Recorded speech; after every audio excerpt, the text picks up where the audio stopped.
Ülikooli lõpetamise järel on teadlastel 2 teed põhimõtteliselt. Kas jääda akadeemiasse või valida rakenduslik, tööstuslik karjäär. Sina valisid viimase. Räägi sellest valikust. See töö, ütleme, akadeemias ja tööstuses on mõnes mõttes sarnane ja mõnes mõttes on ta erinev, kindlasti.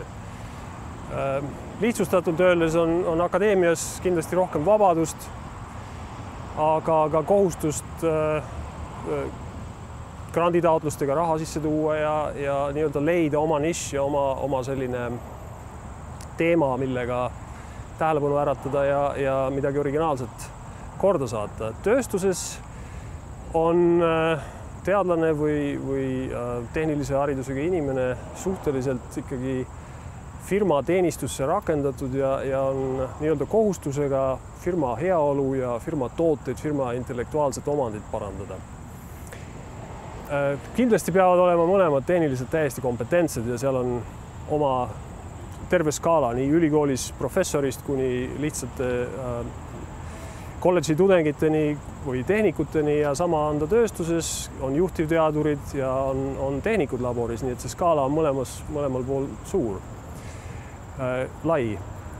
Aga võib-olla kui teha selliseid üldistusi veel suhteliselt kergekäeliselt, siis tööstus tegeleb ikkagi mõnes mõttes rakenduslike asjadega või isegi peaaegu otseselt.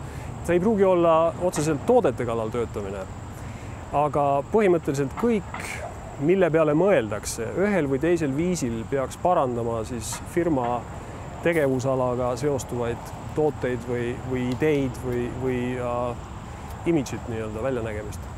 Et see vabadus, mis on akadeemias, tööstuses nii selgelt ei eksisteeri. Ja kui seda üritada veel teistpidi seletada, siis seda võib ka ajatelge pidi näiteks paika panna.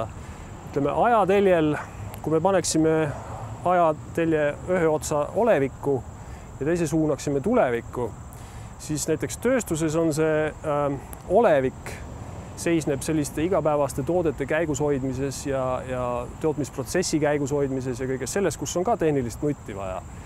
Ja selle ajatelje teine ots võiks olla siis kusagil ülikooli kauges baasteaduses, kus professorid võivad tegeleda just täpselt sellise teemaga, mille peale on võimalik saada finantseerimist ja mis neile meeldib, mis ei pruugi absoluutselt mitte mingisugusel moel seostuda ühegi rakendusega, kuid muutub selliseks fundamentaalseks või baasteadmiseks.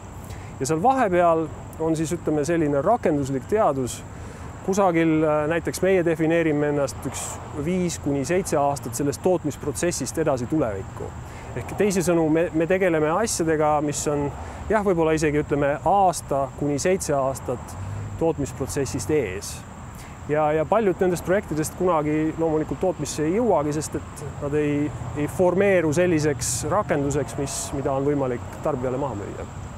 Praegu räägitakse Eestis väga palju sellest, et akadeemia ja rakendusteaduse vahelisi müüre tuleb lammutama hakata, et Eestis ei ole seda tehtud sel määral nagu näiteks siin Ameerika Ühendriikides, kas või siinsamas Massachusettsi tehnoloogia instituudis, kus väga edukalt teevad teadlased just selle rakendusliku poolega koostööd. Ja selles suhtes võib tõepoolest kiidusõnu ainult öelda.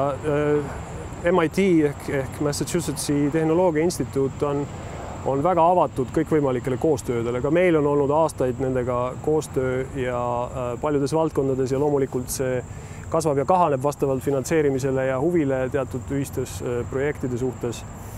Aga kindlasti on auasi töötada koos nii-öelda ühe maailma tipptehnoloogia ülikooliga või tippinseneride, tippprofessoritega. Ma arvan, et sellest oleks kindlasti mõõtu võtta ka ehk Eestis võimalik. Jagatakse maailmas, nagu ma olen aru saanud, ülikoolide töö nagu 2 jämedasse, teatud kriteeriumide alusel 2 jämedasse lahtrisse on nii-öelda süsteem, kus akadeemiline haridus hoitakse täiesti eraldi tööstusest ja püütakse teda kultiveerida nagu kunsti, mida ta tegelikult võib olla, teadus kui kunst. Ja teisest küljest siduda ta nii lähedalt tööstusega või ettevõtlusega kui vähegi võimalik, kus isegi soositakse professoritel, eks ole, firmade eksisteerimist ja koostööd, tihedat koostööd tööstusprojektidega. Mida tehakse siin koolis? Mida tehakse just nimelt ka siin koolis, väga soositakse. Ja kus see kuldne kesktee või kus see täpne hea mõõt nüüd just täpselt asub, seda on raske öelda. Aga ma arvan, et nii-öelda finantseerimise ja tulevastele inseneridele või teadlastele töökoha leidmise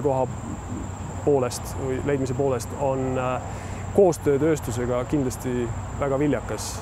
Kuidas see koostöö välja näeb? Kas ülikoolidest tulevad siis ideed teile, mida te edasi uurite või räägite teie oma ideedest, mida siin edasi uuritakse? Kuidas see koostöö käib? See käib mõlemat pidi, nii seda kui teist. Kindlasti läheneb näiteks tööstusteadlane või teadlane, kellel on mingisugune kindel idee mingisuguse asja saavutamiseks või lahendamiseks, professorile, kes on teatud ala spetsialist ja kes oskab nõu anda või mingi konkreetse lahenduse välja pakkuda või siis pakkuda välja see uurimisprotsess, mille lõpus võiks selline lahendus oodata. Ja samas küsivad professorid väga tihti nõu nii-öelda aktuaalsete teemade osas. Millised on materjalid, mis pakuvad näiteks huvi sellele, teisele või kolmandale rakendusele? Millised asjad on tulekul nii-öelda tööstusrindel ja mille suunas tasuks töötada või milles suunas tasuks mõelda, et pakkuda huvi tarbijale, et saada koostöölepinguid kas tööstusega, kas energia või sõja kaitseministeeriumiga näiteks. Nii et see on mõlemapoolne infovahetus. Kas akadeemias on valitsenud ka sellist suhtumist, et kui sa sealt tõsiteadusest ära lähed tööstusesse, et sa oled nagu natuke reetnud seda akadeemiat?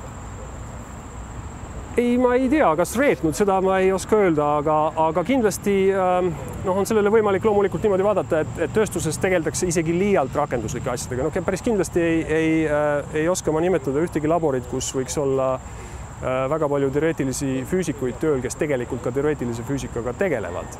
Teoreetilised füüsikud võivad töötada väga paljudes kohtades, kuid nad tegelevad siiski rakenduslike asjadega. Nii et selles mõttes on tööstusesse minek võib kõlada tõepoolest, et tuleb hakata disainima või arvutama näiteks pesupulbri kanistri tilakuju selleks, et see tarbijale korralikult maha müüa sellisel kujul, et sealt kunagi pesupulber ei tilguks. Samas, kui ülikooli kohta võib ütelda seda, et tihtipeale on teemad võib-olla sellised, mis näiteks tõepoolest ei peagi huvi pakkuma, ütleme, tööstusele ja mitte mingisugustele rakendustele nad ei vii. Võib-olla 100-150 aasta pärast osutuvad nad aga seetõttu väga väärtuslikuks, et nad on leitud midagi või on olnud mingi selline nägemus asjadest, mis tollel hetkel üldse kellegile pähe ei tulnud, kas tööstuses või ülikoolis kuskil mujal.